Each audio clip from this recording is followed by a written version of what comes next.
મસાણમાં આવ્યા. સામે માં મેલડી ચાલતી આવે છે. માના છૂટા વાળ છે. શરીર પરથી લોહી નીકળે છે. જાણે કોઈને ખાતી હોય એવું માં મસાણી મેલડીનું બિહામણું રૂપ છે. માં મેલડીના એક હાથમાં છરી છે અને બીજા હાથમાં ખપ્પર છે. મેલડીમાં આવીને રાજા વિક્રમને જોઈ માતાજી ખડખડાટ હસીને બોલ્યા, હે રાજા વિક્રમ, લાવ મારો ભોગ લાવ. વિક્રમ રાજાએ કટારી કાઢી છાતી પર મારી કાળજું બહાર પડ્યું અને કાળ ભૈરવે ઝીલી લીધું.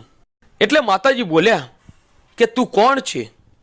કાળ ભૈરવ બોલ્યા, મને માફ કરજો, મને શ્રાપ ન આપતા. હું કાળ ભૈરવ છું.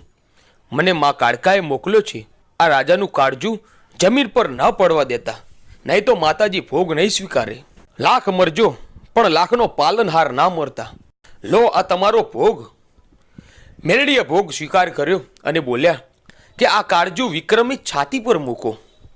કાળ ભૈરવે એ કાળજું પાછું મૂક્યું અને તરત જ રાજા સજીવન થઈ બેઠા થયા. રાજા મેલડીના પગમાં પડી ગયા અને બોલ્યા, માં તમે મારા રાજમાં આવો. ત્યારે માતાજી બોલ્યા, વિક્રમ, સોનાની ખાદુરી છડી બનાવ અને ગાયના ગોદરેથી ડાક વગાડી વધામણા કર અને તારા સોનાના સિંહાસન પર મૂક.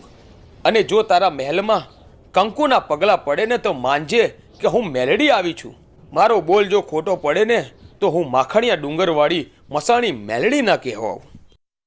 રાજા રાજમહેલમાં આવીને જુએ છે તો રાણી ગાયબ છે અને રાજા મેલડીને પોકાર કરે છે.